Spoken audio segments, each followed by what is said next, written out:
Weathered hands grip splintered driftwood on a sun-scorched shore.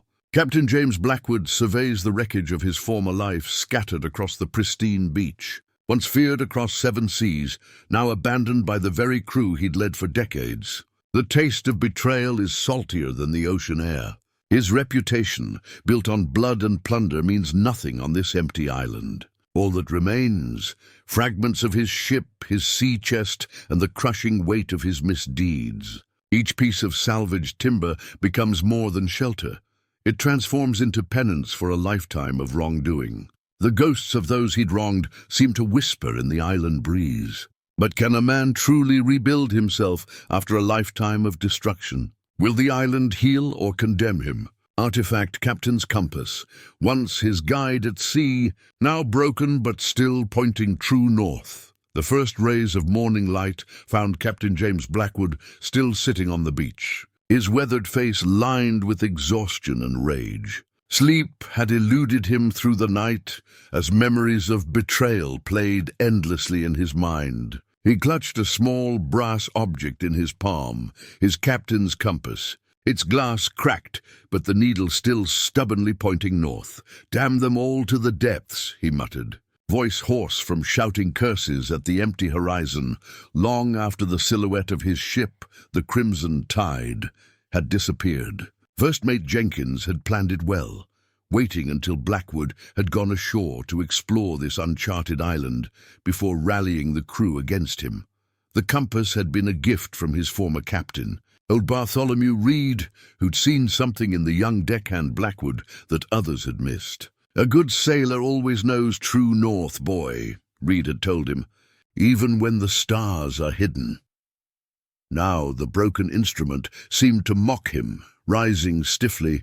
Blackwood surveyed his meager salvage, a sea chest containing a change of clothes, his logbook and personal effects, a pistol with limited powder and shot, his cutlass, and various items he'd had on his person during the landing. Not nearly enough.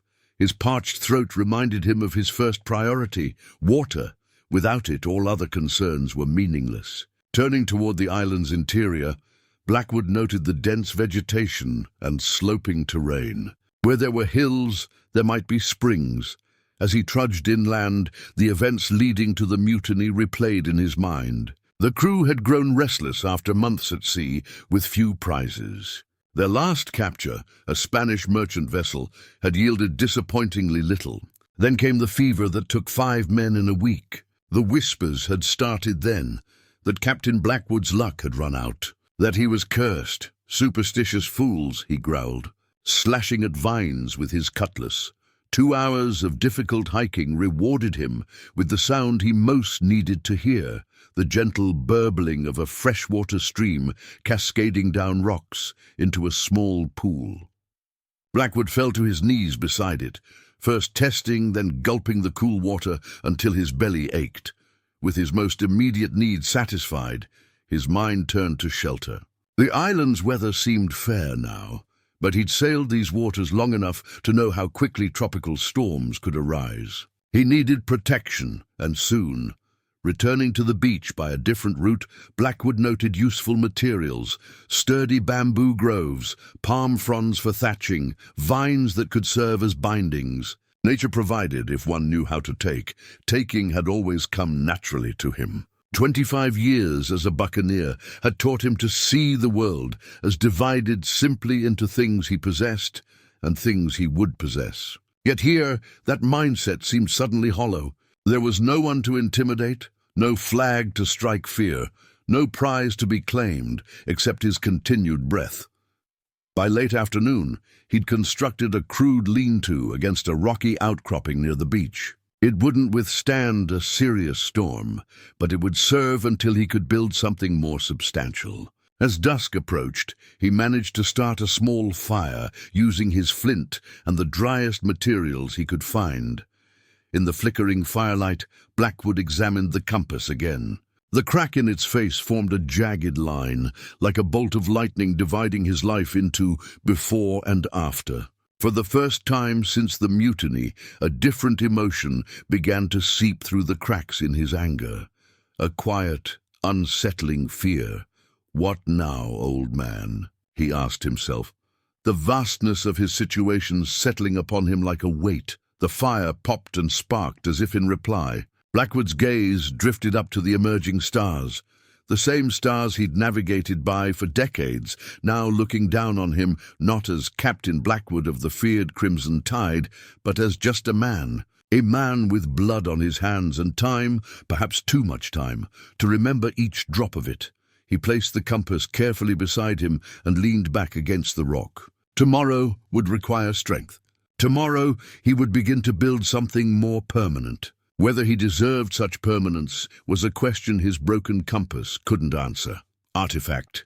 Ship's log. Contains records of raids and plunder. But also navigational wisdom dawn broke with a tropical downpour that tested Blackwood's hastily built shelter. Water seeped through the palm fronds, dripping onto his face and jolting him from fitful dreams of drowning. He crawled from beneath the lean-to, resigned to the soaking, and set about salvaging what he could of last night's fire.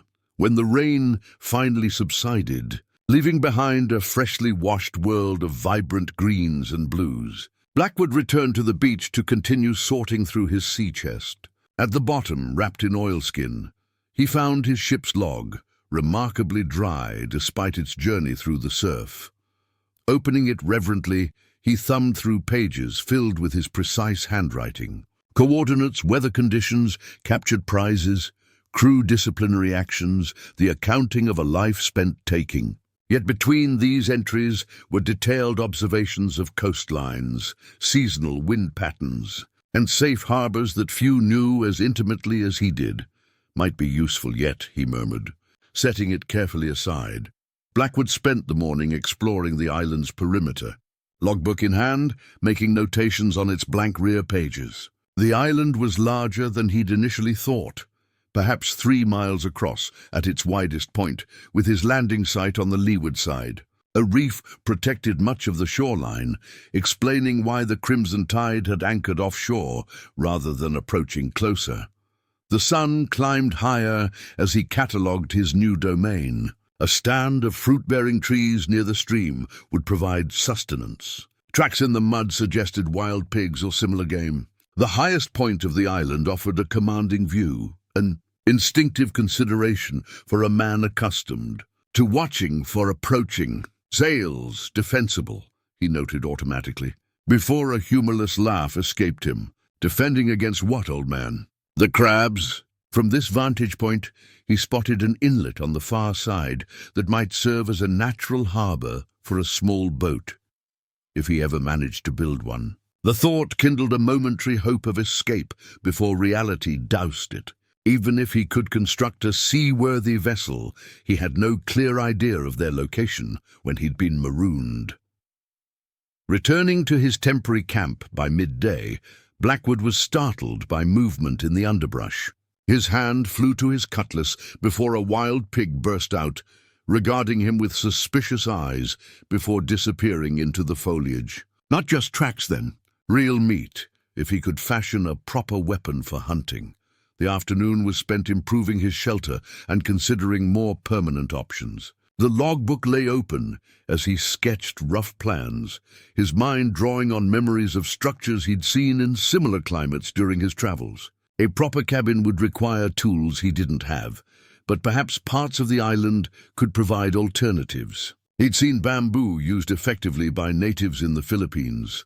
As evening approached, a distant thunderhead built on the horizon, its massive anvil shape promising a significant storm. Blackwood consulted his log, flipping to entries from previous voyages in these waters.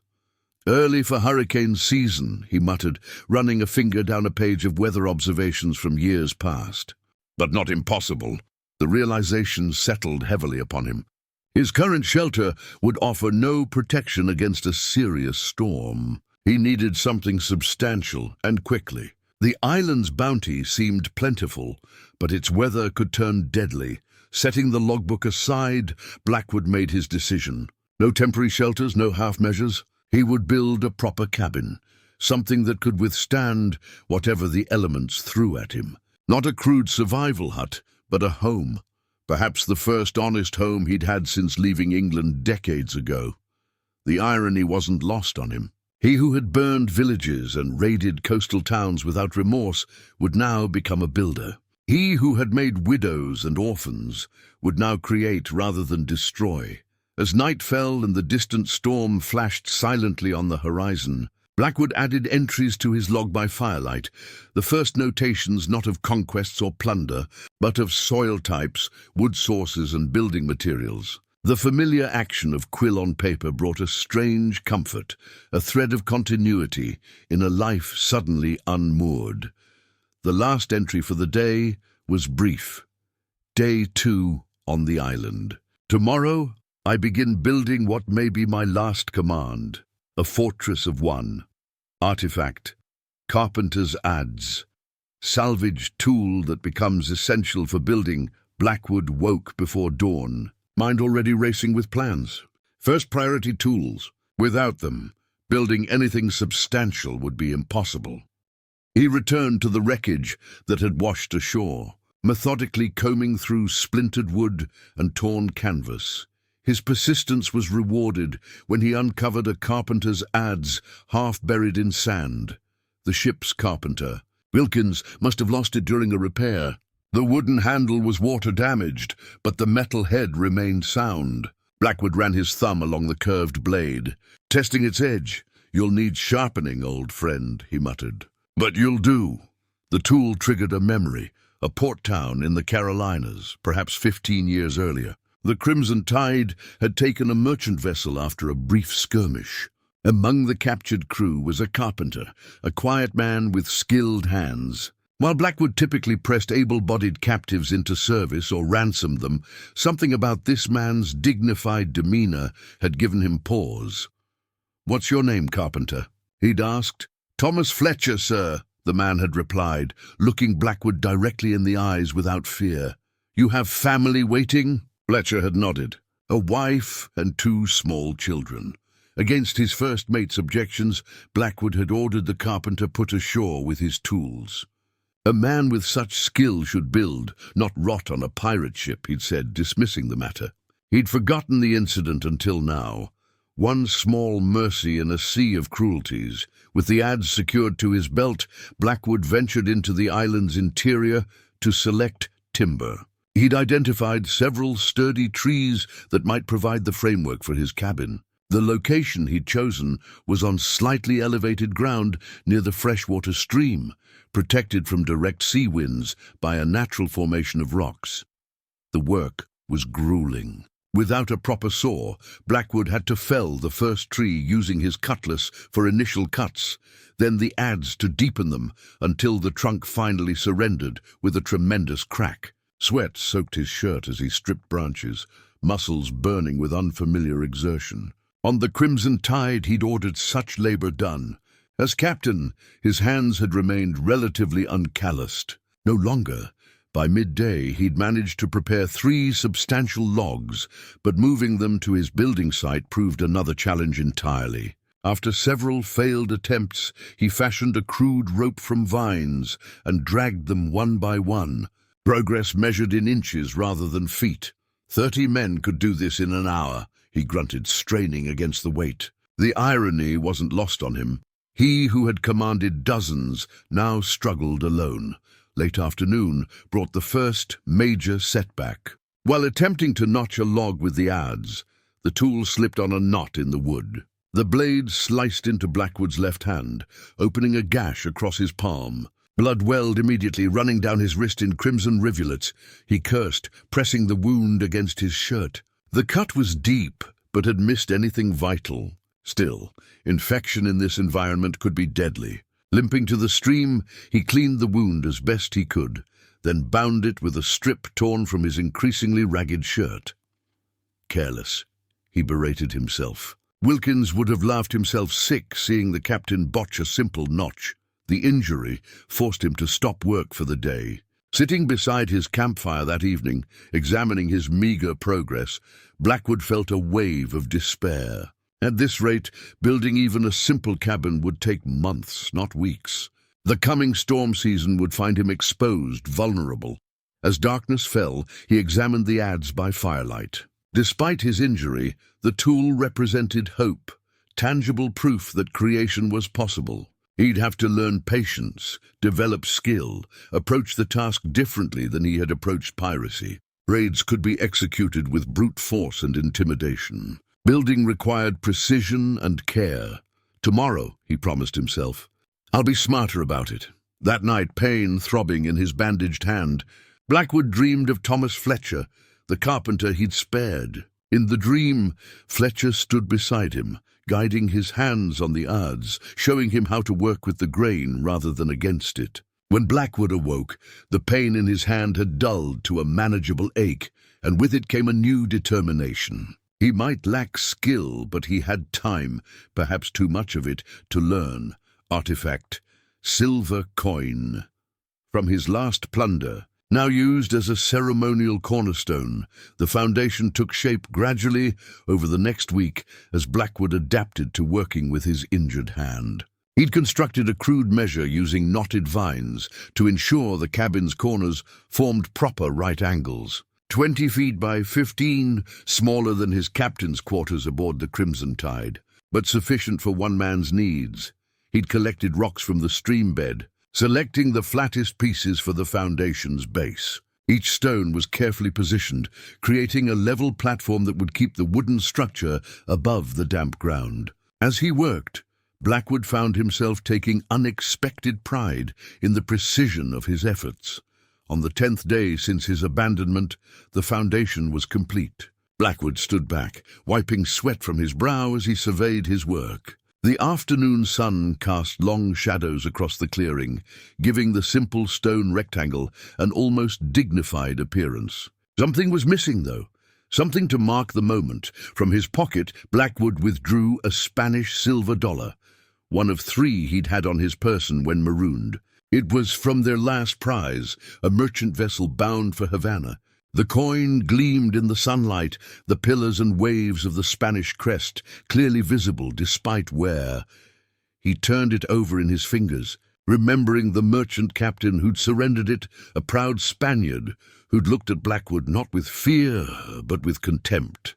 "God sees all you do." "And pirate," the man had said as his vessel burned. The memory, once satisfying, now left a sour taste. "Let him see this then," Blackwood muttered, kneeling at the southeast corner of the foundation. He dug a small hole beneath the cornerstone and placed the coin inside. "For luck," he added, though he wasn't sure he believed in luck anymore, or deserved it, as he replaced the stone. Setting it firmly atop the buried coin, Blackwood found himself remembering old rituals from his youth in Bristol. Coins beneath cornerstones, offerings to ensure prosperity and protection. His father, a shipwright, had participated in such ceremonies for new vessels, though he'd called them pagan nonsense, even as he observed the traditions. "A house needs a proper foundation, James," his father had told him once. "In stone and in purpose." What purpose did this cabin serve beyond mere survival? Blackwood wasn't ready to answer that question. With the foundation complete, he turned his attention to the walls. The notched logs he'd prepared would form the corners, with smaller timber filling the spaces between. Progress was slow but steady. Each day brought new calluses to his hands and a deeper exhaustion to his bones, but also a curious satisfaction unknown in his years of piracy. Establishing a routine helped maintain his sanity. He rose with the sun, worked through the morning, rested during the hottest part of the day, then continued until dusk. Evenings were spent preparing food, maintaining his small campfire, and planning the next day's tasks. He'd begun notching marks into a piece of driftwood, a calendar of sorts, tracking his time on the island. 20 days now. 20 days since the Crimson Tide had sailed away, leaving him to what they'd surely thought would be his death. Yet here he stood, building something that might outlast even his notorious reputation. That night, sitting by his fire, Blackwood removed his remaining coins from their hiding place in his sea chest. Money, the driving force behind every raid, every capture, every life taken. Here it was nothing but metal, useless except as a trinket or tool. He'd buried one coin as a cornerstone offering. What value did the others hold now? He thought of the wealth he'd accumulated and stashed in various ports over the years. Chests of silver and gold, jewels, fine fabrics, all meaningless on this empty island. What good was being the feared Captain Blackwood if he couldn't even build a simple cabin without struggle? As the fire burned low, Blackwood's thoughts turned to the men who had served under him. Not Jenkins and the other traitors who'd orchestrated the mutiny, but the loyal ones who'd died in his service over the years. Men who'd bled out on wooden decks or succumbed to fever in cramped quarters. Men who'd followed his orders without question, believing in the freedom and riches he promised. Did I lead them well? He asked the darkness, receiving only the chirp of island insects in reply. The buried coin beneath his foundation seemed to whisper otherwise, a piece of stolen prosperity, supporting whatever life he built here. Just as stolen prosperity had supported his life at sea, artifact, rum flask, last remnant of his vices. Tempting him during moments of weakness, the walls of the cabin rose steadily, reaching waist height by the 30th day of Blackwood's exile. His technique had improved with practice. Joints fitted more snugly, his use of the adze more precise. The calluses on his hands had hardened into a craftsman's shield, and his once soft captain's physique had transformed, muscles taut beneath sun-darkened skin.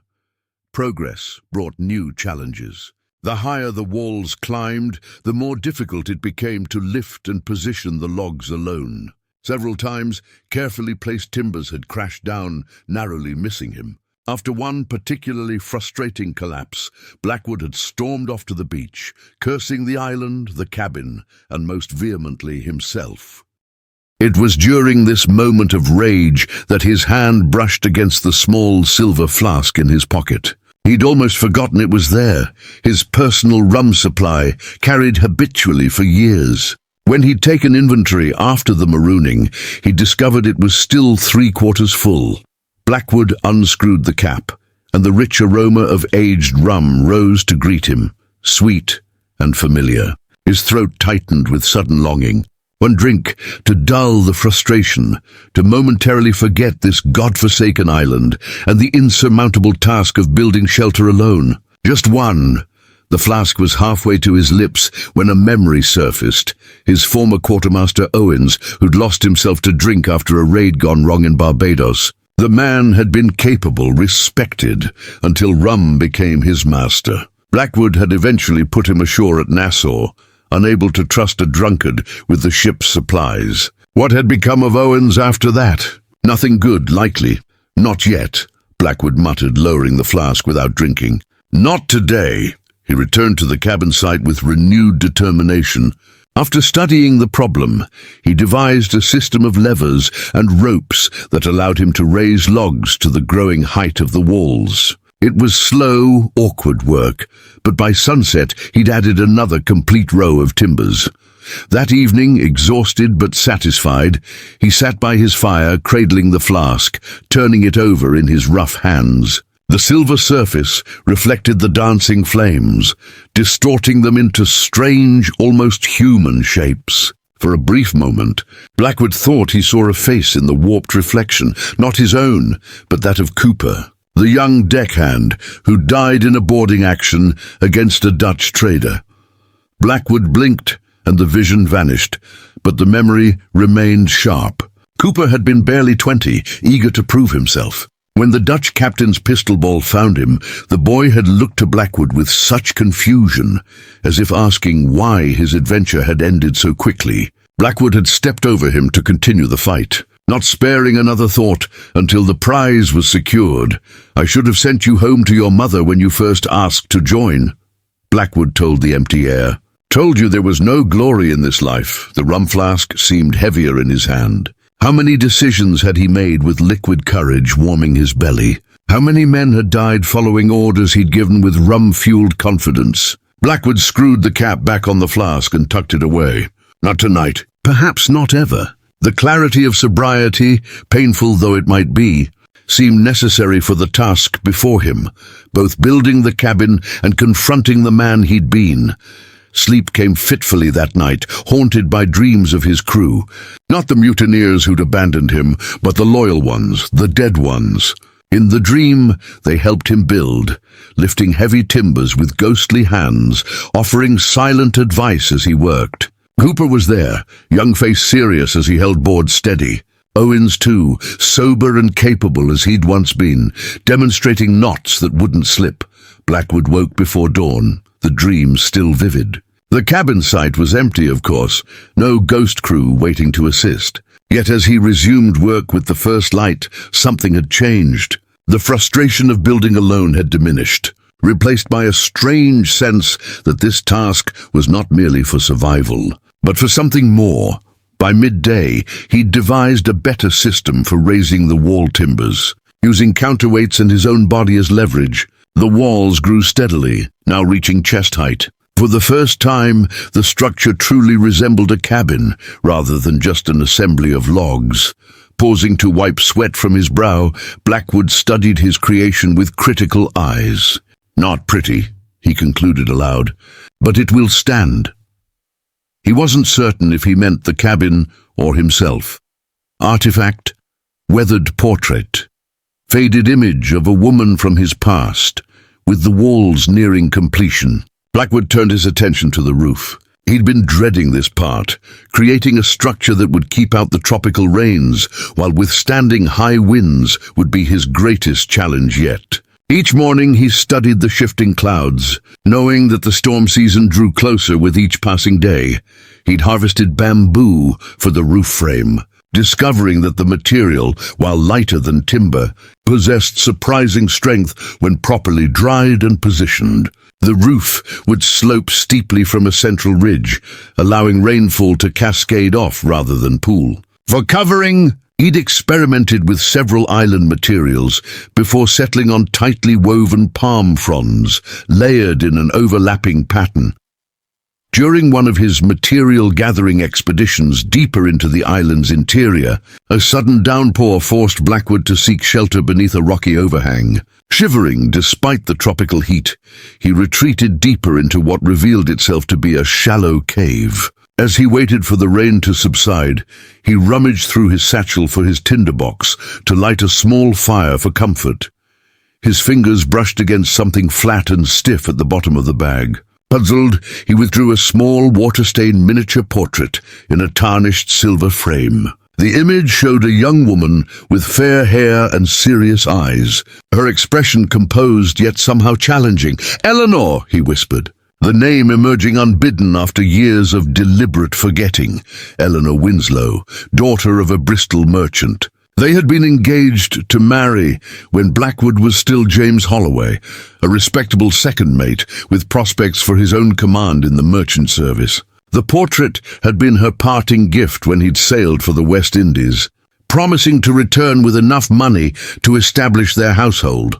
That voyage had ended differently than planned when their merchant vessel was taken by pirates.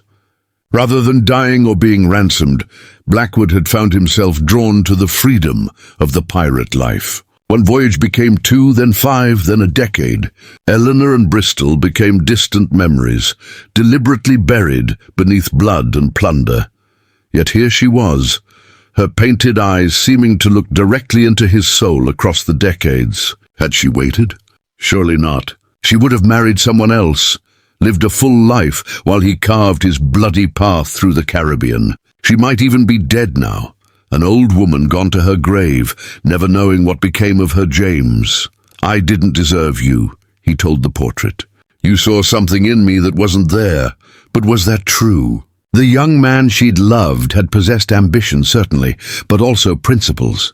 When had those principles eroded? Which decision had transformed James Holloway into the feared Captain Blackwood? The rain stopped, but Blackwood remained in the cave, studying Eleanor's face in the dim light. He'd kept the portrait all these years, through countless raids and battles. Why? Some vestige of the man he might have been, perhaps. Some fragment of James Holloway that Captain Blackwood couldn't quite murder. When he finally emerged and made his way back to the cabin site, the day was half gone. Rather than beginning work immediately, Blackwood carefully wrapped the portrait in a scrap of oilcloth. and placed it on a high ledge formed by the cabin walls, the first decoration for his new home. And a witness to his labor, the work on the roof frame progressed steadily over the next few days. Blackwood lashed bamboo poles together in a lattice pattern, each joint secured with careful knots he'd learned during his legitimate sailing days. The frame grew more stable with each addition, though twice he fell while attempting to secure the ridgepole, landing painfully on the dirt floor below. "You always were clumsy with heights," he muttered to himself, then paused, realizing he'd spoken in Eleanor's voice, echoing her teasing assessment from a lifetime ago. By the 40th day of his exile, the roof frame was complete. Standing inside the cabin, looking up at the geometric pattern of bamboo against the blue sky, Blackwood felt a surge of accomplishment unlike anything from his pirating days. This creation, though crude, had required patience, skill, and perseverance, qualities the younger James Holloway had possessed in abundance. But Captain Blackwood had abandoned in favor of quick plunder and violence. From her perch on the wall, Eleanor's portrait seemed to observe his work with quiet approval. Blackwood had positioned it deliberately so that morning light would fall upon her face. Each dawn, it was her eyes that greeted him first, not judging but expecting him to be the man she had once believed he could be. "I'm trying," he told her softly as dusk settled over his unfinished cabin. "God help me, I'm trying." Artifact, shark-tooth necklace, trophy from a near-death experience, food had become a pressing concern. The island's fruit trees, generous during Blackwood's early weeks, now offered diminishing returns as he'd harvested the easily accessible bounty. Small game had grown wary of his presence, and the wild pigs proved frustratingly elusive without proper hunting weapons. The cabin's construction had consumed so much of his energy that he'd neglected to establish more sustainable food sources. Fish, he decided, studying the clear waters of the cove. "I need to catch fish." Fashioning a crude fishing spear from a straight branch and sharpened shell fragments, Blackwood waded into the shallows at dawn. His first attempts were laughably ineffective, his jabs too slow for the darting fish. By mid-morning, frustration and hunger had driven him deeper to a drop-off where larger prey might swim. The water felt pleasantly cool around his waist as he stood motionless, spear poised, watching for movement. The first success came unexpectedly. A silver flash, an instinctive thrust, and a decent-sized fish wriggled on his improvised weapon.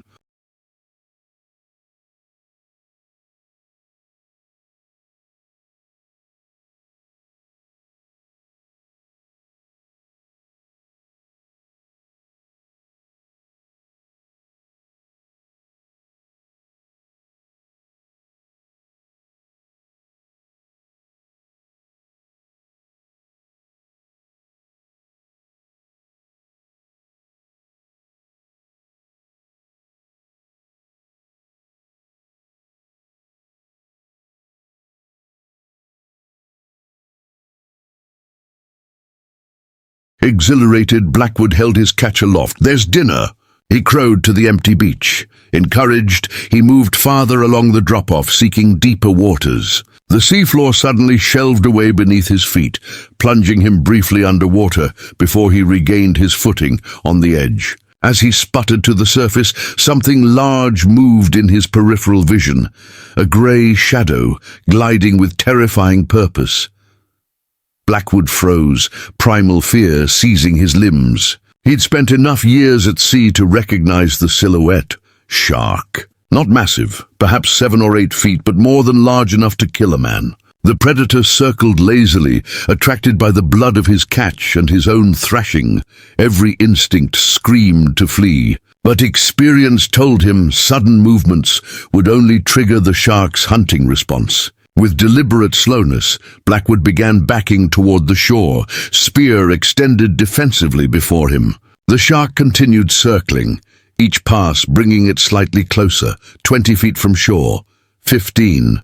The water now reached just above his knees. The shark should have retreated to deeper waters, but this one seemed unusually bold, venturing into the shallows with singular focus. At 10 feet from shore, Blackwood felt a surge of relief.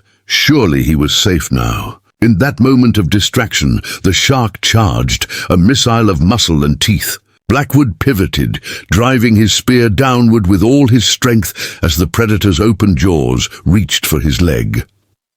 The crude weapon struck home, penetrating the shark's tough hide near its eye. The creature thrashed violently, wrenching the spear from Blackwood's hands and knocking him backward into the water. Disoriented and gasping, he scrambled toward shore on hands and knees, certain that razor teeth would close on his flesh at any second. Instead, he heard splashing behind him as the shark retreated to deeper water, trailing blood from its wound. Blackwood collapsed on the wet sand, heart hammering against his ribs, the coppery taste of fear sharp in his mouth. For several minutes he simply lay there, absorbing the miracle of his continued existence. When his breathing finally steadied, he rose on shaking legs and waded carefully back to retrieve his dropped fish. The spear was gone, carried away by the wounded shark, but near where the struggle had occurred, something white caught his eye in the clear water. Teeth. Dislodged during the shark's violent reaction, Blackwood collected the teeth, 5 in total, marveling at their serrated edges, natural weapons perfected through countless generations of evolution. These were not trophies taken through superior force or cunning, but gifts from a battle he'd barely survived, one predator to another. That evening, by firelight, he drilled tiny holes in the teeth using a heated nail from his sea chest. Threading them on a length of twine, he fashioned a necklace, the white triangles stark against his sun-darkened skin when he put it on. The cabin awaited completion. The roof still needed its covering of palm fronds. The doorway required a proper door. But the shark encounter had shifted something fundamental in Blackwood's perspective. The island was not merely a prison. It was a living entity with its own rules and hierarchies. He was neither master nor victim here, but simply another creature fighting for survival. As darkness fell, he touched the tooth necklace and considered the shark, likely dead from its wound. "We're not so different, you and I," he murmured. "Both taking what we need to survive, both feared, both ultimately alone." Eleanor's portrait seemed to watch him from its perch with quiet disapproval, as if to say the comparison was too convenient, too absolving. Predators might kill from necessity, but pirates killed from greed. The distinction mattered. "I know," Blackwood sighed, responding to her unspoken criticism. "But understanding what you are is the first step to becoming something else." Artifact, broken spyglass. Once used to spot potential victims, now repurposed, the cabin's walls stood complete, the roof frame secure, but Blackwood couldn't truly call it a home until it had proper windows and a door. Without them, it remained merely an elaborate cage, exposed to weather and wildlife alike. The door came first. Using sections of bamboo lashed together with plant fibers, Blackwood created a sturdy panel that could swing on crude leather hinges fashioned from a salvaged boot. A simple wooden latch completed the construction. Not secure enough to have stopped a determined pirate, he noted with irony, but sufficient to keep out the island's less intelligent inhabitants. Windows presented a different challenge. Openings were necessary for light and ventilation, but glass was non-existent. After considering various options, Blackwood settled on creating shutters similar to the door, which could be closed during storms or opened to admit the tropical breeze. While rummaging through his sea chest for materials, his hands closed around a familiar tubular object, his brass spyglass. Its lens cracked during the struggle when he'd been forced ashore. For decades, this instrument had been his constant companion, used to spot distant sails that might prove valuable prizes. How many ships had he doomed with this simple tool, identifying vulnerable targets from beyond the horizon? Blackwood extended the damaged spyglass, examining it critically. The main lens was indeed shattered, rendering it useless for its intended purpose. But the smaller brass fittings and intact secondary lenses might serve another function. Working carefully with his knife, he disassembled the instrument, separating the brass tubes from the glass components. The larger tube sections could become hinges for his window shutters, more durable than the leather he'd used for the door. The intact lenses, properly positioned, might help focus sunlight for fire starting, a valuable backup to his dwindling supply of flint strikes. As he worked, memories surfaced of the first vessel he'd taken as captain. A Spanish brigantine spotted through this very spyglass just as dawn broke over the Caribbean. He'd ordered full sail, his crew eager for their first prize under his command. The merchant captain had surrendered quickly, hoping to spare his crew. Blackwood had ordered the vessel burned anyway, after transferring its cargo and any sailors willing to turn pirate. "Establishing my reputation," he murmured, the justification sounding hollow even to his own ears.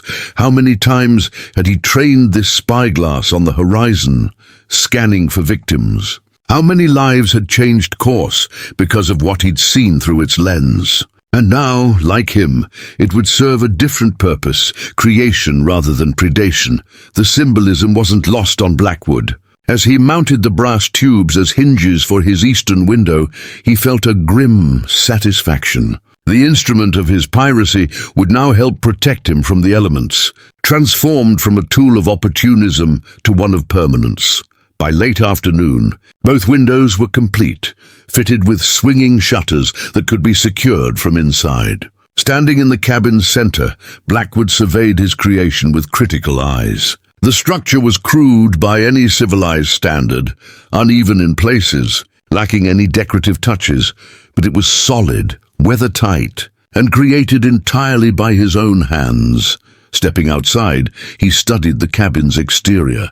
From this angle, with the door closed and shutters open, it almost resembled a face, the windows like eyes gazing out at the island, the door a closed mouth holding secrets. For 50 days, he'd poured his sweat, blood, and gradually transforming spirit into these walls. They'd become more than shelter. They were a physical manifestation of his isolation and adaptation.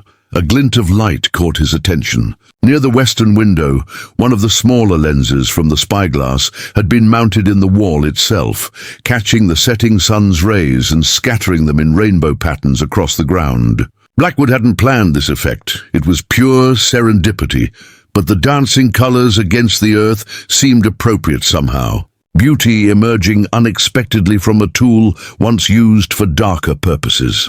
That evening, sitting inside his nearly completed home for the first time, Blackwood experienced an unfamiliar emotion. Not quite happiness, he remained too haunted for that, but a profound satisfaction tinged with melancholy.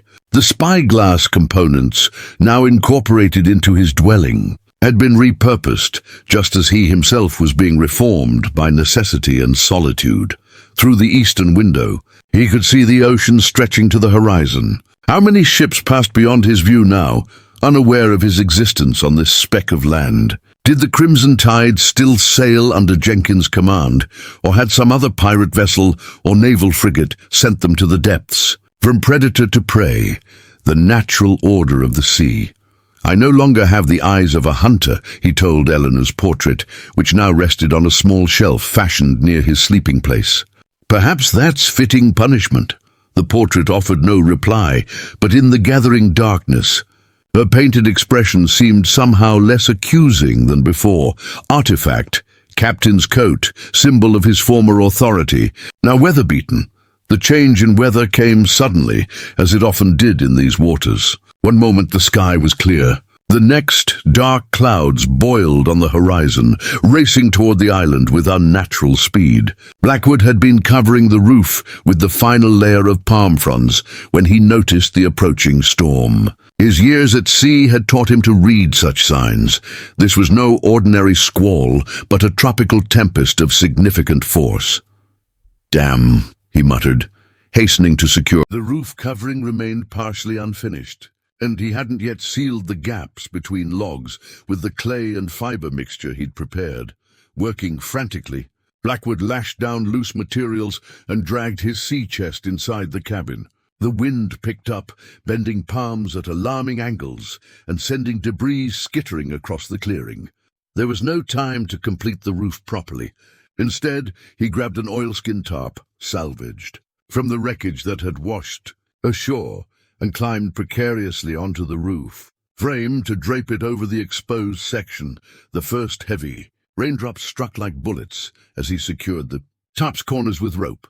By the time he slid to the ground, the downpour had begun in earnest, drumming against the palm fronds and tarp with deafening intensity. He ducked inside the cabin and secured the door, aware that the next few hours would determine whether his 2 months of labor would withstand the storm. Inside, the cabin was dim but dry, at least initially.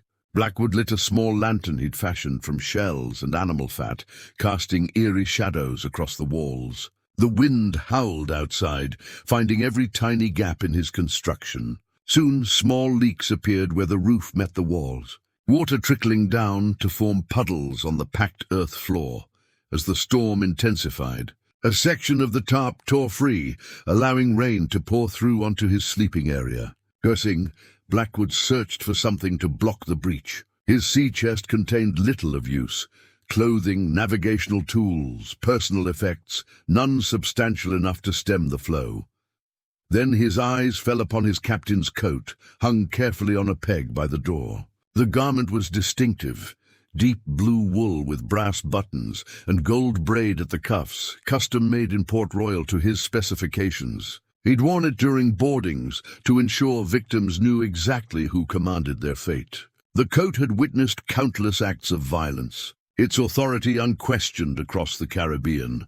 Without hesitation, Blackwood grabbed the coat and climbed onto his crude bed platform, pressing the heavy wool against the ceiling where water poured through. The fabric immediately began to absorb the deluge, but its weight and the natural oils in the wool prevented immediate saturation. Gradually, the stream diminished to a manageable drip. Standing there, arms raised to hold his once prized uniform against the leak, Blackwood felt a strange lightness in his chest, something approaching laughter.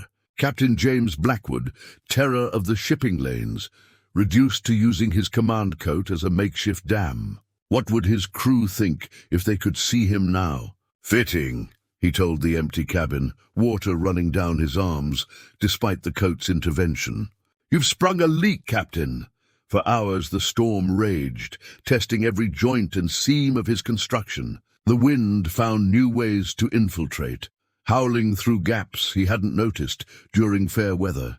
Several times he feared the roof might tear away completely, but the bamboo frame held, bending with the gusts rather than breaking against them. When the worst had passed, leaving only steady rain in its wake, Blackwood finally lowered his aching arms. The coat was soaked through, its fine wool stretched and discolored by the mineral-rich rainwater. He hung it back on its peg, where it dripped steadily onto the floor. The gold braid now dull, and the once crisp shoulders sagging pitifully.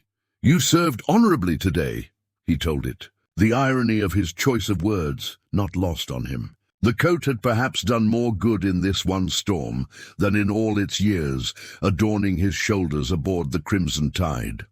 The cabin had survived, though not unscathed. Water pooled in corners, and several sections of wall would require additional sealing. But the structure stood firm, protecting him from the elements just as he'd intended. In the morning, he would assess the damage properly and make repairs, but for now, he felt a weary pride in his creation's resilience, in the lantern's dying light. Blackwood noted how his captain's coat, once a symbol of his authority and fearsome reputation, now hung like the shed skin of a creature transformed.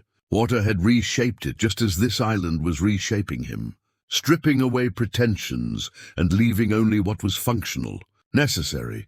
He touched the shark-tooth necklace at his throat, then glanced at Eleanor's portrait. Somehow untouched by the leaks, I believe, he said quietly. I'm beginning to understand what you saw in me all those years ago. Outside, the rain continued, gentler now. Cleansing. Artifact, handcrafted furniture. First creation not built for survival but comfort. The storm's aftermath brought unexpected gifts. Debris washed ashore, planks of wood, rope, even a crate of nails that must have fallen from some passing vessel. Blackwood collected these treasures methodically, dragging them to his cabin with the reverence of a man who understood their true value far from civilization.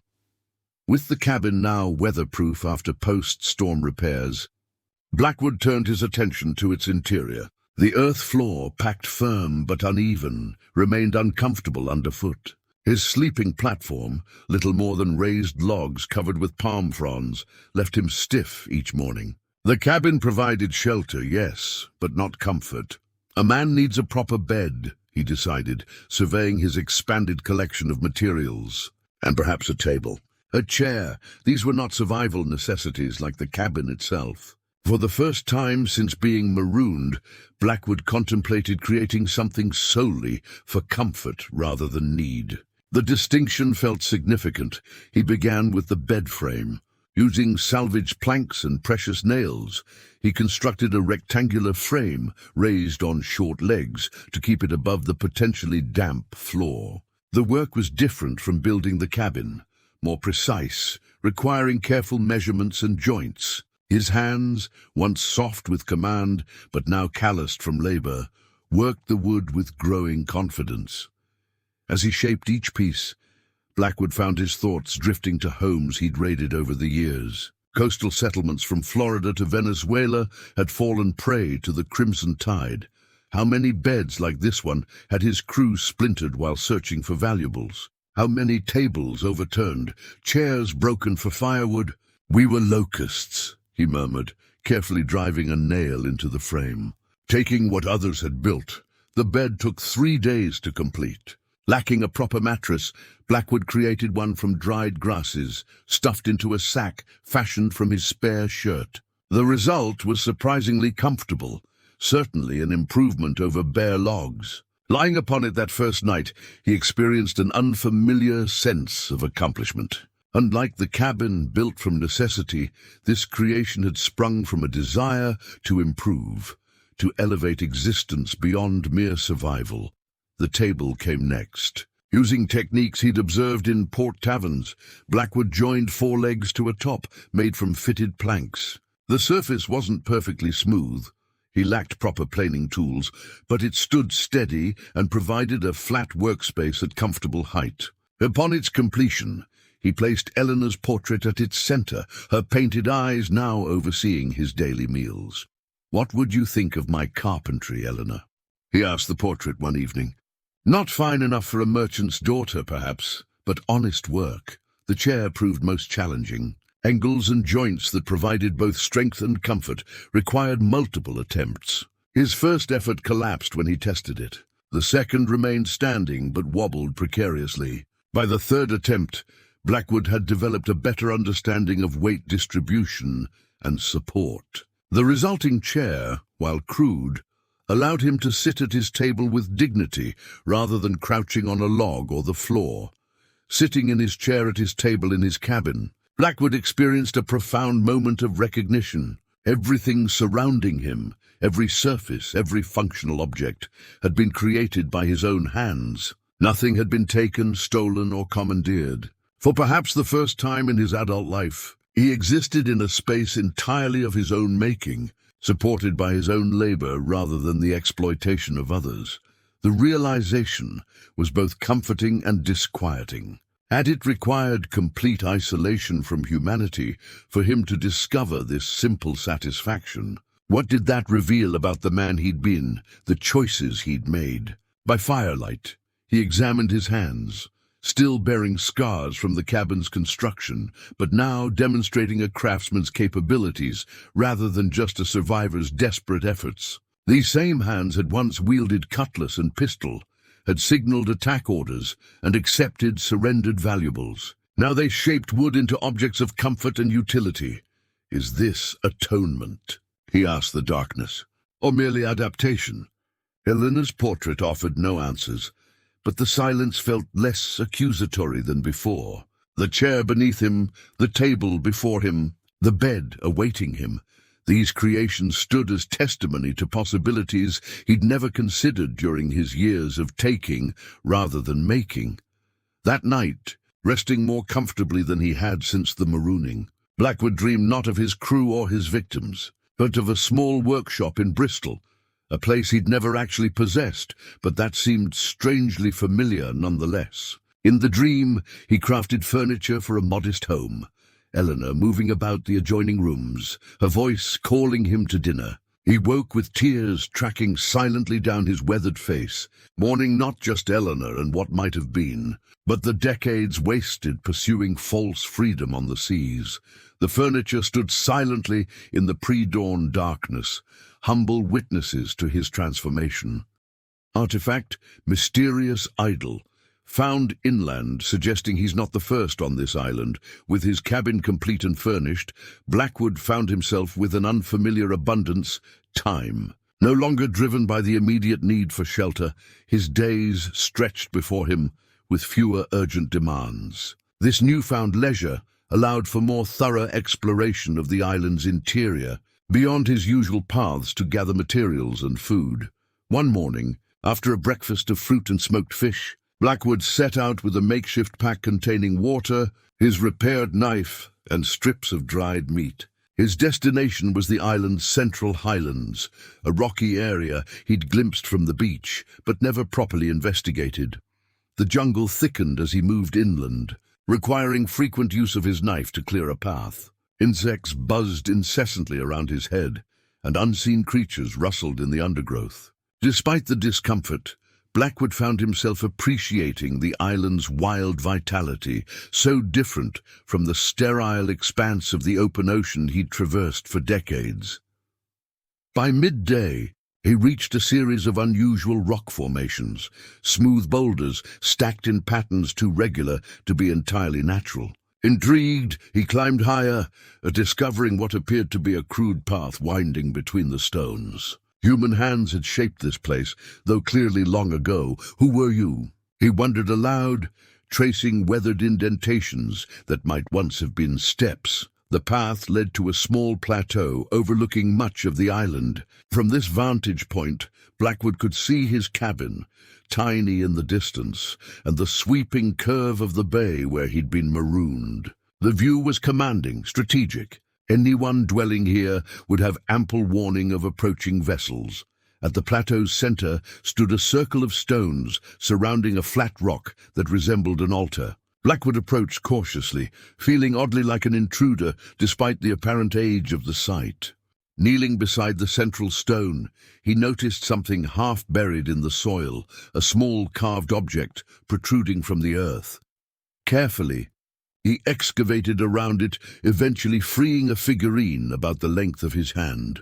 Crafted from some dense, dark wood that had resisted decay, it depicted a humanoid figure with an elongated head and simplified limbs. The carving style was unfamiliar to Blackwood, matching no tribal artifacts he'd encountered in his travels through the Caribbean or along the Spanish Main.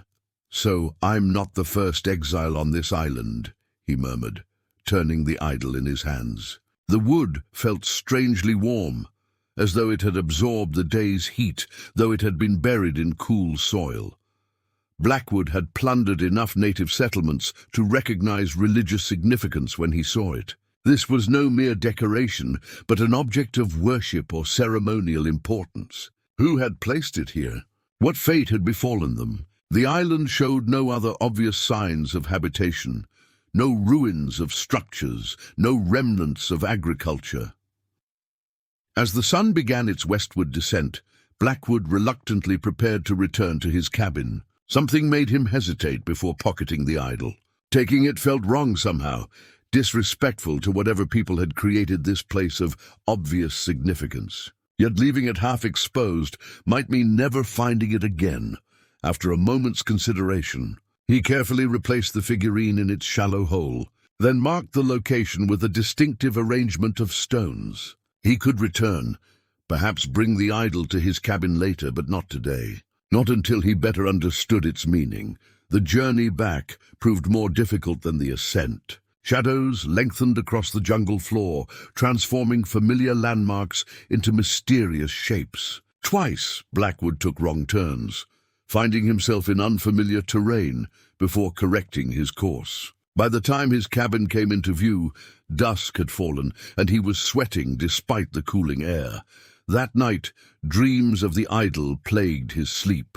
In these visions, the wooden figure grew to human size, its featureless face somehow watching him, judging his presence on the island.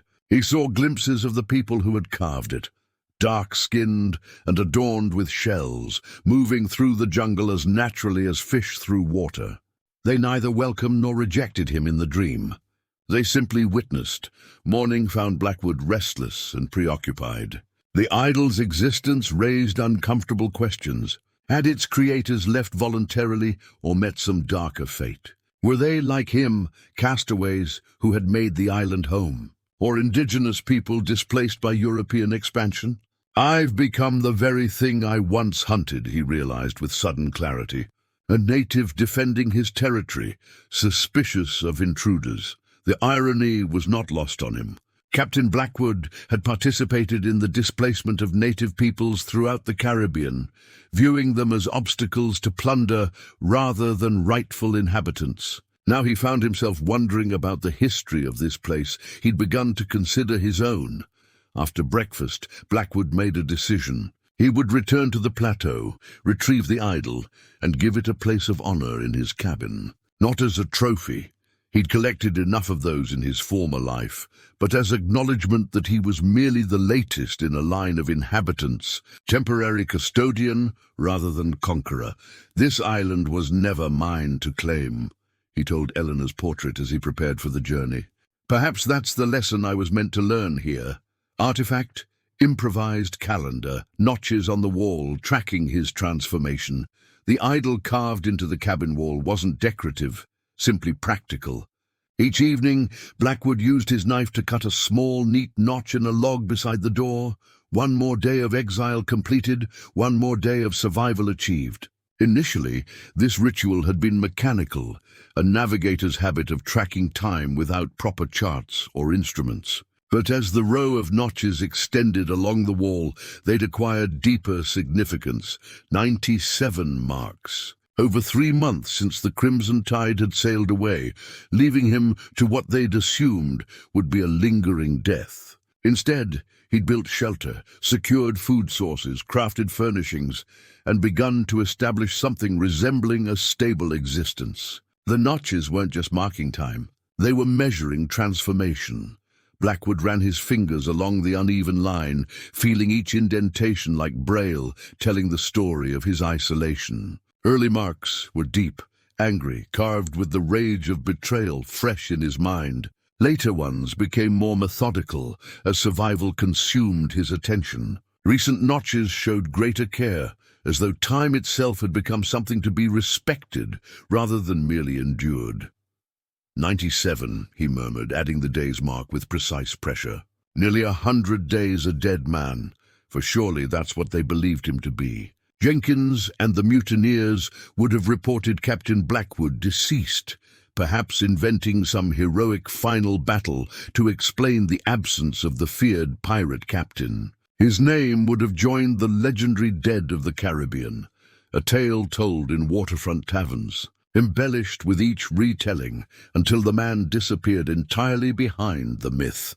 The thought should have angered him. Once it would have fueled fantasies of vengeance, of reclaiming his ship and seeing Jenkins swing from the yardarm. Now, strangely, it brought a kind of peace. Captain Blackwood was indeed dead, in all the ways that mattered. The man who notched this calendar each evening bore little resemblance to the pirate who had terrorized shipping lanes for decades. Beside the row of daily marks, Blackwood had begun a second notation system, significant events that punctuated his exile. A deeper groove marked the cabin's completion. Another noted the furniture's creation. Yesterday, he'd added a mark for the discovery of the idol, which now rested on a small shelf beside Eleanor's portrait, 2 witnesses from different worlds observing his daily existence. His appearance had changed dramatically over those 97 days. His beard, once carefully trimmed to project authority, now grew wild, streaked with more grey than he'd realized he possessed. His body, formerly soft with command despite a sailor's general fitness, had become lean and weathered. The hands that carved each notch bore little resemblance to the manicured ones that had once directed men to their deaths with casual gestures. "I wonder if you'd recognize me now," he said to Eleanor's portrait as he settled. into his chair for the evening meal. The question wasn't entirely rhetorical. Sometimes he struggled to recognize himself. The calendar notches had begun to form a pattern in his mind, not just marking days past, but suggesting days ahead. For the first time since the marooning, Blackwood found himself planning beyond immediate survival. The coming storm season would require reinforcements to the cabin's structure. Certain island fruits would soon be out of season, requiring alternative food sources. His clothing, despite careful mending, was deteriorating and would eventually need replacement with something fashioned from island materials. These thoughts weren't desperate, but pragmatic. The calendar suggested continuity, the possibility of an extended future on this island. Whether that prospect represented punishment or opportunity remained unclear, but it was undeniably a future, something he'd nearly forgotten to consider during those first desperate weeks. After his simple dinner, Blackwood sat by lantern light making entries in his logbook, which had evolved from survival notes to a proper journal. Tonight, he sketched the idol's distinctive form, adding observations about the plateau where he'd found it. The exercise wasn't merely documentary. It connected him to this place in ways his earlier utilitarian recordings hadn't. Day 97, he wrote beneath the sketch. I find myself wondering about legacy. What marks we leave behind. The idol makers shaped stone and wood that outlasted them by generations. I built a cabin that may stand for years or decades. The crimson tide's wake has already disappeared from the ocean's surface. Which efforts truly matter? The question lingered as he closed the journal and prepared for sleep. From the wall, the calendar notches seemed to offer their own answer. Transformation required both time and intention. Each day another opportunity to carve something meaningful from the raw material of existence. Not through dramatic gestures, but through consistent, intentional marks. Tomorrow would be day 98. Another notch. Another step further from Captain Blackwood and closer to whoever he was becoming. As sleep approached, Blackwood wondered if the idol makers had kept similar records of their days on this island. Had they counted time as he did, marking its passage with hope rather than dread? Had they too found that isolation stripped away pretense, leaving only the essential self? We're not so different, perhaps, he murmured to the darkness, unsure whether he addressed the ancient carvers or the man he'd once been. Both seemed equally distant now. Separated by a calendar of transformation, he continued to notch. One day at a time, artifact, pirate flag. Once flown to inspire fear, now serves a different purpose. The exterior of the cabin had weathered its first storm season well. But Blackwood noticed signs of wear requiring attention. The palm frond roof needed reinforcement in several areas, and the sun had bleached the exposed wood to a silvery grey. With his growing knowledge of island resources, he'd developed a protective sealant from tree resins that might better preserve the structure. While searching through his sea chest for rags to apply the sealant, his hand brushed against something fabric, folded at the very bottom, nearly forgotten. Curious, he pulled it out, heavy black cloth unfurling to reveal the unmistakable image that had once struck terror into the hearts of merchant sailors throughout the Caribbean. A white skull over crossed cutlasses on a field of midnight black, the crimson tide's flag. Blackwood stood motionless, the banner hanging from his hands like a dead thing. He must have placed it in the chest that final morning before going ashore, though he had no memory of doing so. Perhaps some premonition had prompted him to carry this symbol of his authority, this emblem of fear. The black flag, he murmured, running his thumb over the stitching of the skull. Not so fearsome now. The flag had been sewn by a captured seamstress in Port Royal, who trembled as she'd worked the needle through the heavy cloth. Blackwood had stood over her, ensuring every stitch met his exacting standards. When completed, he'd paid her fairly, a rare moment of honor in a dishonorable career, but the memory brought little comfort now.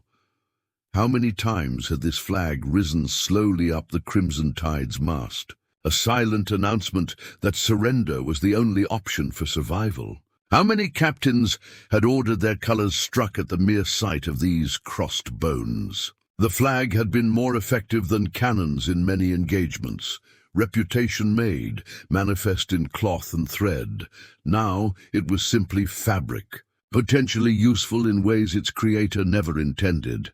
Blackwood carried the flag outside, spreading it on the ground to examine its condition. The cloth remained sound despite years of sun and salt spray. The white design stood out starkly against the black background, the skull's empty eyes seeming to watch him accusingly. His first thought was practical.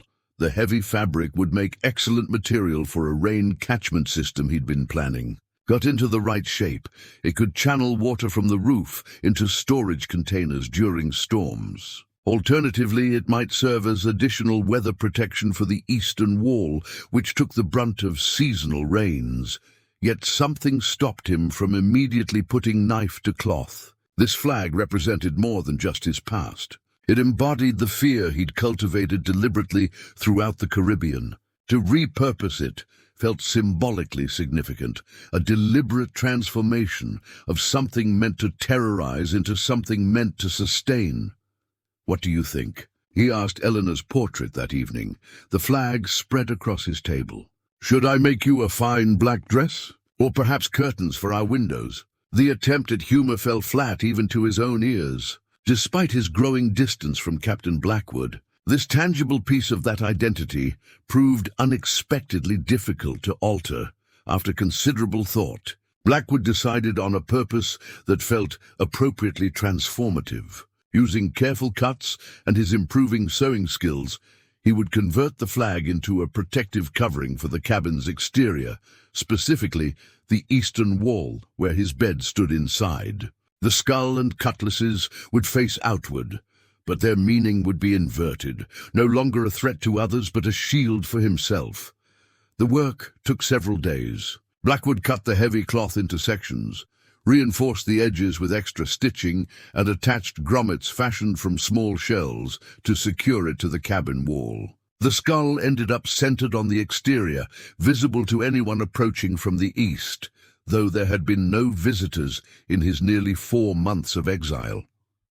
When completed, the covering served its purpose well. During the next rainfall, the treated fabric repelled water effectively, keeping the interior wall dry where it had previously developed dampness. The black cloth absorbed the sun's heat during cool mornings, warming the cabin's interior. What had once announced death now preserved life, a transformation that didn't escape Blackwood's notice.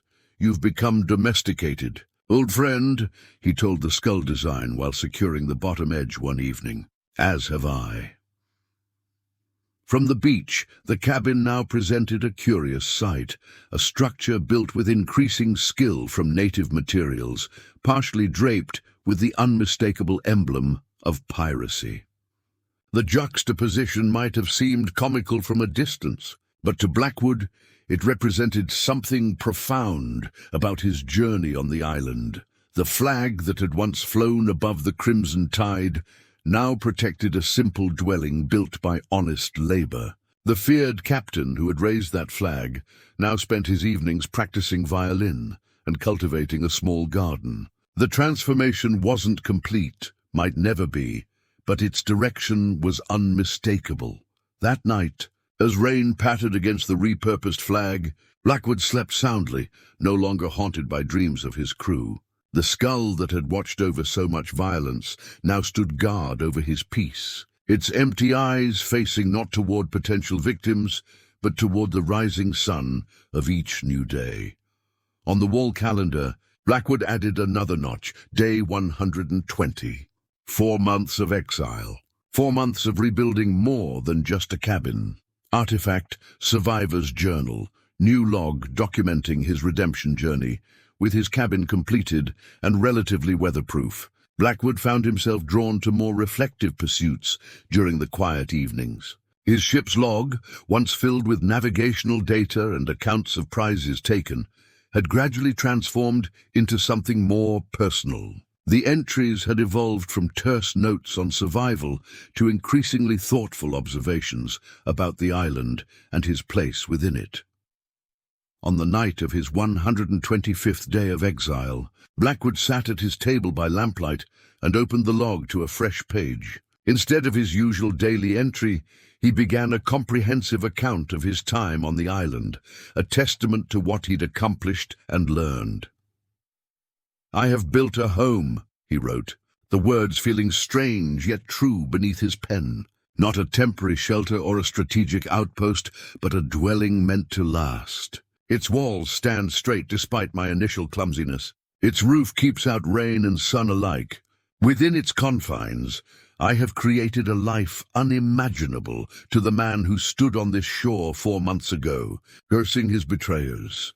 The act of writing became almost meditative as Blackwood detailed the cabin's construction from foundation to roof. He sketched the floor plan with surprising accuracy, noting dimensions and materials. The document was part journal, part instruction manual, as though he were leaving guidance for some future castaway who might find these pages long after he was gone. The eastern wall required additional reinforcement against prevailing winds, he noted. "I found that diagonal bracing using the island's bamboo provided both strength and flexibility during storms. The roof's steep pitch, while initially more challenging to construct, has proven ideal for shedding heavy tropical rainfall." Beyond the technical details, Blackwood found himself recording more personal reflections, the satisfaction of creating rather than taking, the growing peace he found in solitude, the slow reconciliation with his past through productive labor. These thoughts, once too vulnerable to acknowledge even to himself, now flowed freely onto the page. "I have lived 2 lives," he wrote as midnight approached. James Holloway died when he chose to join a pirate crew rather than return to Bristol and the woman who awaited him. Captain Blackwood was born in that decision, a man who measured success in fear inspired and wealth acquired. Now both are gone, washed away like footprints on this island's shore. Who remains? I'm still discovering. The journal expanded over subsequent evenings, growing to encompass not just the cabin, but his entire island existence. Yet something stopped him from immediately putting knife to cloth. This flag represented more than just his past. It embodied the fear he'd cultivated deliberately throughout the Caribbean.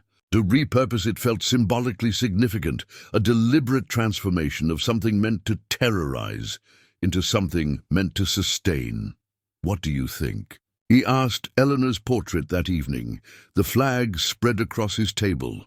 "Should I make you a fine black dress? Or perhaps curtains for our windows?" The attempt at humor fell flat even to his own ears. Despite his growing distance from Captain Blackwood, this tangible piece of that identity proved unexpectedly difficult to alter.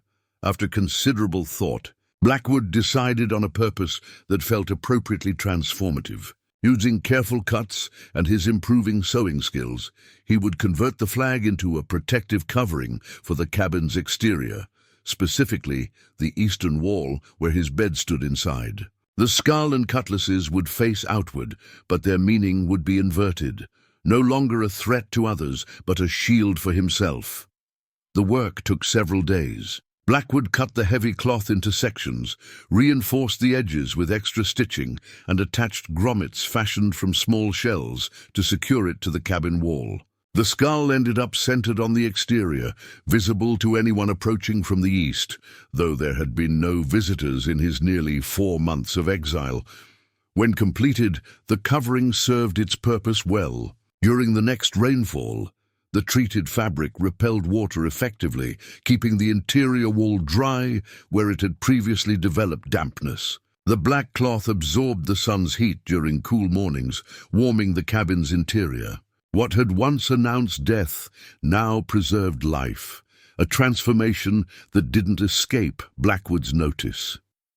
"You've become domesticated, old friend," he told the skull design while securing the bottom edge one evening. "As have I." From the beach, the cabin now presented a curious sight, a structure built with increasing skill from native materials, partially draped with the unmistakable emblem of piracy. The juxtaposition might have seemed comical from a distance, but to Blackwood it represented something profound about his journey on the island. The flag that had once flown above the crimson tide now protected a simple dwelling built by honest labor. The feared captain who had raised that flag now spent his evenings practicing violin and cultivating a small garden. The transformation wasn't complete, might never be, but its direction was unmistakable. That night, as rain pattered against the repurposed flag, Blackwood slept soundly, no longer haunted by dreams of his crew. The skull that had watched over so much violence now stood guard over his peace, its empty eyes facing not toward potential victims, but toward the rising sun of each new day. On the wall calendar, Blackwood added another notch, day 120. 4 months of exile, 4 months of rebuilding more than just a cabin. Artifact, survivor's journal, new log documenting his redemption journey. With his cabin completed and relatively weatherproof, Blackwood found himself drawn to more reflective pursuits during the quiet evenings. His ship's log, once filled with navigational data and accounts of prizes taken, had gradually transformed into something more personal. The entries had evolved from terse notes on survival to increasingly thoughtful observations about the island and his place within it. On the night of his 125th day of exile, Blackwood sat at his table by lamplight and opened the log to a fresh page. Instead of his usual daily entry, he began a comprehensive account of his time on the island, a testament to what he'd accomplished and learned. "I have built a home," he wrote, the words feeling strange yet true beneath his pen. "Not a temporary shelter or a strategic outpost, but a dwelling meant to last. Its walls stand straight despite my initial clumsiness. Its roof keeps out rain and sun alike. Within its confines, I have created a life unimaginable to the man who stood on this shore 4 months ago, cursing his betrayers." The act of writing became almost meditative as Blackwood detailed the cabin's construction from foundation to roof. He sketched the floor plan with surprising accuracy, noting dimensions and materials. The document was part journal, part instruction manual, as though he were leaving guidance for some future castaway who might find these pages long after he was gone. The eastern wall required additional reinforcement against prevailing winds, he noted. "I found that diagonal bracing using the island's bamboo provided both strength and flexibility during storms. The roof's steep pitch, while initially more challenging to construct, has proven ideal for shedding heavy tropical rainfall."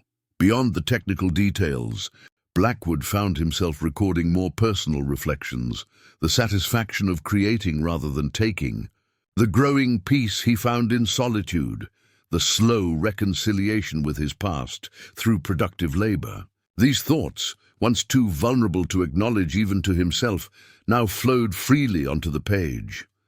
"I have lived 2 lives, he wrote as midnight approached. James Holloway died when he chose to join a pirate crew, rather than return to Bristol and the woman who awaited him. Captain Blackwood was born in that decision, a man who measured success in fear inspired and wealth acquired. Now both are gone, washed away like footprints on this island's shore. Who remains? I am still discovering."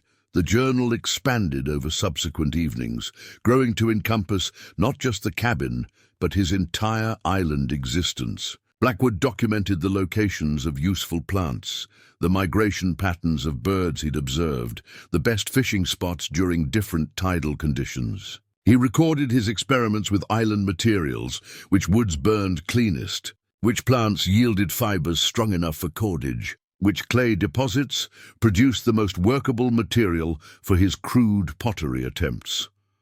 These pages were unlike any he'd written before, not orders to be followed or accounts to be settled, but knowledge freely offered. The audience existed only in his imagination, yet writing for these potential future readers gave purpose to his observations. On the 130th day, Blackwood devoted several pages to a detailed inventory of his completed dwelling. The furniture he'd crafted received particular attention. The bed frame with its grass-stuffed mattress, the table with its slightly uneven but functional surface, the chair that had required 3 attempts to achieve stability, The cabin's interior dimensions measure 15 feet by 12, he wrote, with a central ceiling height of 8 feet, sloping to 6 at the walls. While modest by civilized standards, it provides ample space for one man's needs and comforts. The placement of windows allows for cross-ventilation during hot days, while the door's southern orientation minimizes exposure to storm winds. Alongside these practical notes, Blackwood included reflections on how the cabin had changed him through its creation. He described the calluses on his once soft hands, the weather-beaten quality of his skin after months of outdoor labor, the lean strength that had replaced his captain's paunch. The physical transformation mirrored something deeper, a fundamental shift in how he valued himself and his place in the world. I no longer measure wealth in coins or success in surrenders. He concluded that evening's entry. There is greater satisfaction in a well-fitted joint or a roof that doesn't leak than in all the prizes I claimed upon the sea. The irony does not escape me. I had to lose everything to discover what truly matters. As he closed the journal and secured it in his sea chest, Blackwood glanced around the cabin's interior, seeing it anew through the describing he'd just completed. The space was humble yet dignified, functional yet personal. From Eleanor's portrait to the wooden idol, from the repurposed flag to the mended violin, every element told a story of transformation. 130 days, he said to the silent room. A blink in a man's life, yet I've been remade entirely. The journal would continue to grow, documenting whatever came next in this unexpected journey, not just survival, but perhaps, eventually, something resembling redemption. Artifact, signal fire pit, built not for rescue, but as ritual space, with his cabin complete and basic needs secured, Blackwood found himself drawn to the highest point of the island's eastern shore, a rocky promontory overlooking the vast Atlantic. In his early days of exile, he'd avoided this spot, unwilling to torture himself with endless scanning of an empty horizon. Now, however, the vista offered something different: perspective. The climb took nearly an hour, requiring careful navigation of steep, sometimes unstable terrain. By the time Blackwood reached the summit, sweat soaked his faded shirt despite the cooling ocean breeze. The view justified the effort, miles of open water extending to the curved edge of the world, the island's lush contours spreading below. His cabin a tiny but distinct presence in the landscape. From this height, the true isolation of his position became undeniable. No shipping lanes passed close to this uncharted speck of land. No settlements existed within visible distance. The realization, once terrifying, now brought an unexpected sense of peace. Here finally was a place beyond the reach of the man he'd been. A perfect spot for a signal fire, he mused aloud, surveying the flat area at the promontory's peak. Any flame lit here would be visible for miles to passing ships, if any happened to sail near enough. The thought sparked an idea, though not the one that would have occurred to him months earlier. Rather than a desperate plea for rescue, Blackwood envisioned something different. A fire pit built not for signaling but for ritual, a place to mark transitions and acknowledge change. He spent the afternoon gathering suitable stones from the surrounding area, arranging them in a perfect circle approximately 6 feet in diameter. The labor was deliberate, each rock placed with intention rather than haste. When completed, the pit resembled ancient structures he'd seen on his travels, ceremonial spaces built by people long vanished, but whose presence remained in their careful stonework.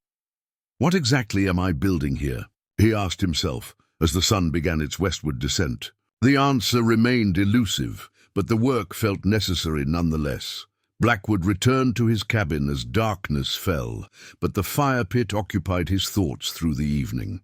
The following day found him again on the promontory, this time carrying a small satchel containing items from his past life, a gold coin from his first prize as captain, a scrap of chart showing waters he'd once terrorized, a small ivory figurehead that had adorned his cabin aboard the Crimson Tide. After gathering driftwood and kindling, Blackwood arranged a careful pyre within the stone circle. As the sun touched the western horizon, he struck flint to steel, igniting the fire that quickly grew to illuminate the gathering dusk. Flames danced against darkening sky, visible only to circling seabirds and whatever spirits might inhabit the island's heights. One by one, Blackwood committed the items from his satchel to the flames. The chart curled and blackened instantly.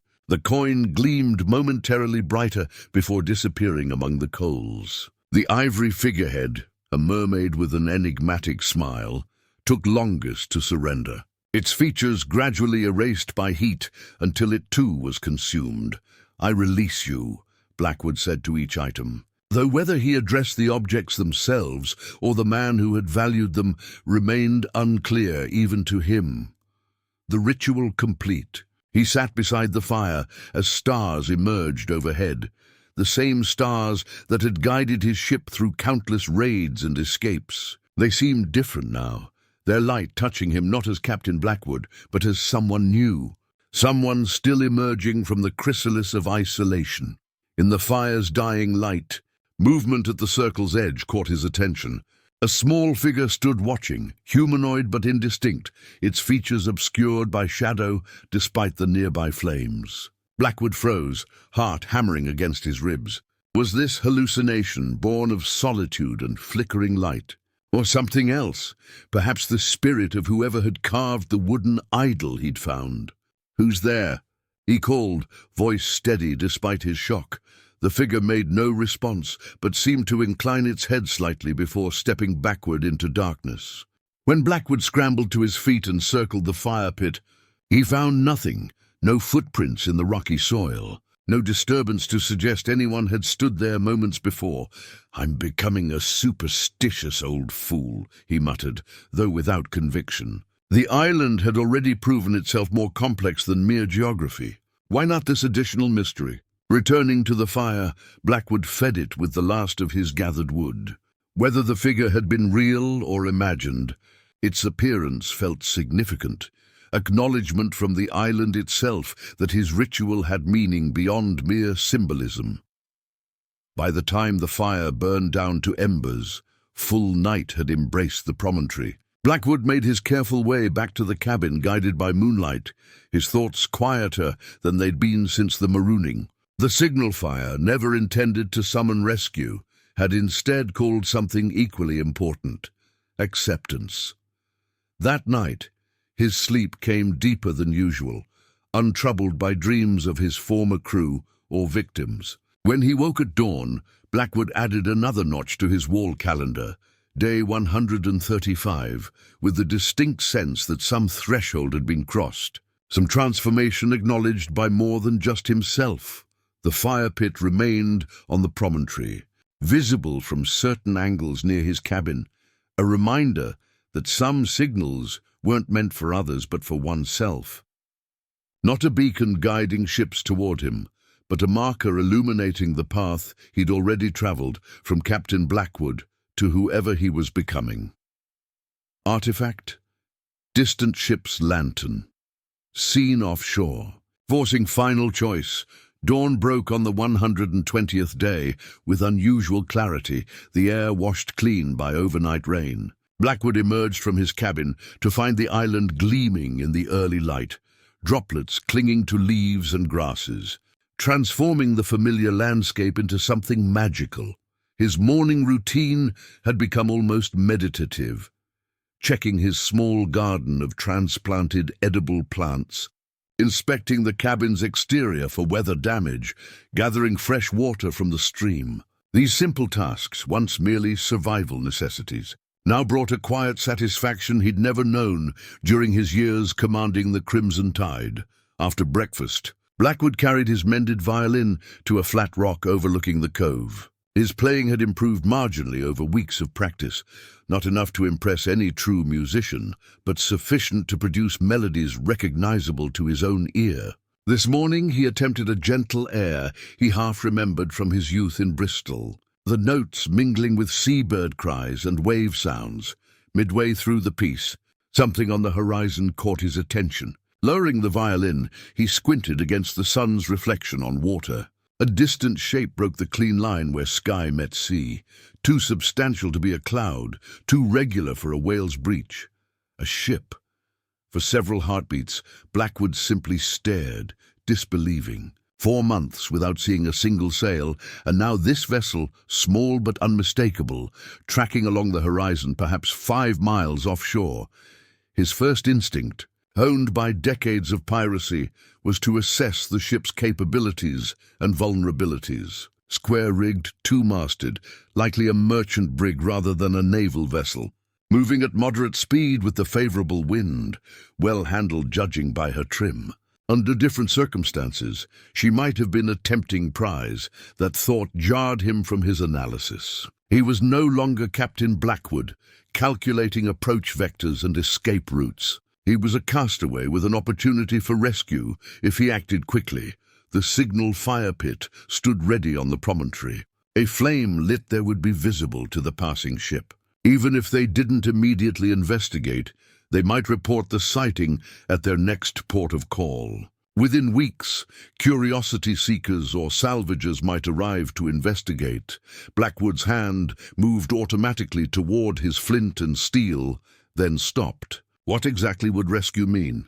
Return to a world that believed Captain Blackwood dead, where he would either have to reclaim that blood-soaked identity or attempt to forge a new one among people who remembered his crimes. The thought brought no joy, only a cold knot of uncertainty in his stomach.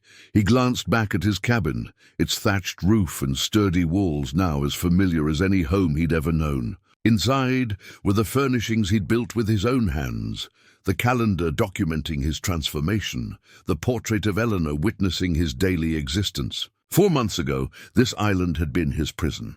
When had it become his sanctuary?